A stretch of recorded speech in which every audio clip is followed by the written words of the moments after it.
Long before Egypt raised its mighty pyramids, there was another civilization, hidden beneath the golden sands of the Nile Valley. A kingdom forged not in myth, but in the fires of resilience. The Kingdom of Kush.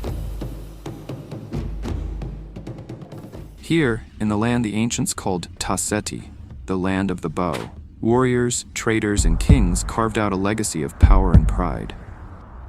Their arrows struck with the precision of lightning, their gold shimmered like the sun itself, and their spirits burned, unyielding against time and empire. From the banks of the Nile they rose, city after city, temple after temple, until the desert itself whispered their name. They were not Egypt's shadow, they were its mirror, and one day, its master.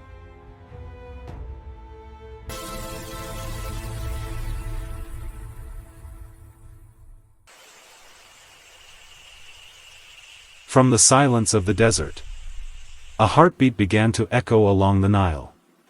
Villages grew into cities. And from these cities, a nation was born. They called it Kerma, the jewel of ancient Kush. Its streets thrived with traders from every land. Its temples shimmered with offerings of gold and incense. From the banks of the Nile, wealth flowed like the river itself. Ivory, spices, ebony, and bronze, fueling an empire guided by strength and vision. Yet beyond their walls, storms gathered. Egypt watched and envied the kingdom rising in the south. The dawn of Kush had come. But every dawn casts its shadow.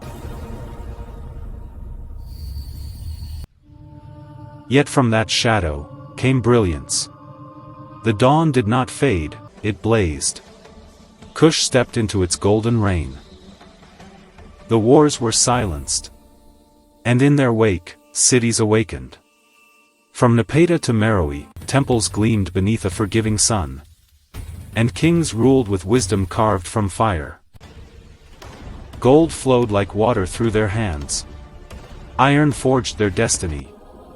And the voices of their ancestors echoed through every stone they built. The world looked upon Kush and saw power.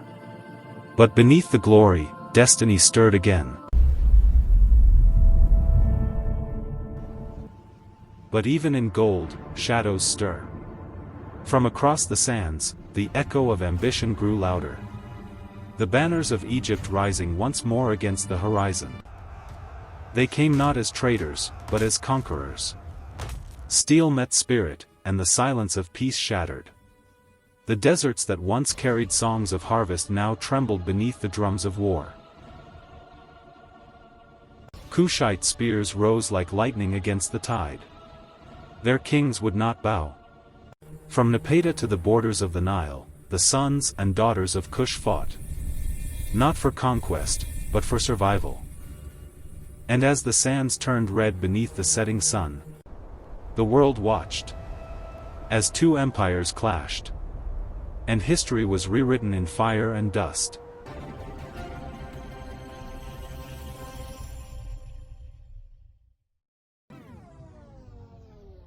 When the smoke of battle cleared, the world thought Kush had fallen. Its temples scarred, its kings dethroned, its name whispered in mourning.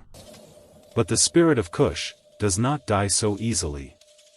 From the ashes of Nepeta rose Meroë, a new heart beating along the Nile. Blacksmiths, scribes, and queens wove gold and iron into destiny once more. Their forges sang louder than their enemies ever could. Here, queens ruled with wisdom and fire.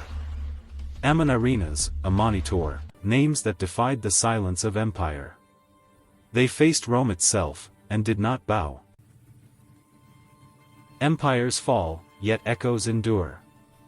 Long after the last temple crumbled, the spirit of Kush still whispered through the sands. In the names of villages. In the stories sung beneath desert skies. From Nubia to the Nile, their legacy endured. The art, the iron, the pride of a people who refused to be forgotten. The world would know Egypt's glory. but seldom the names of those who stood before her. The bowmen, the queens, the architects of Africa's first dawn. Centuries passed, the Nile shifted, and the empire faded into the sands. What remained were whispers, and pyramids that refused to die.